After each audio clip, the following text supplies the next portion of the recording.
Have you ever noticed that when someone yawns, you suddenly feel like yawning too? You're not tired, and you're not bored. Scientists discovered that yawning is one of the most contagious human behaviors. But it's not about sleep.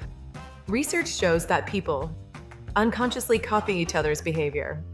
This copying helps groups stay in sync.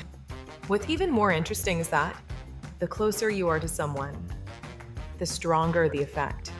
Friends, family, people you feel close to.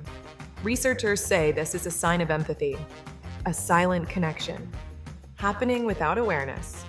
And here's the bigger question. If we empathize so easily with yawning, why doesn't that happen with other things, like intelligence, grinning face with sweat,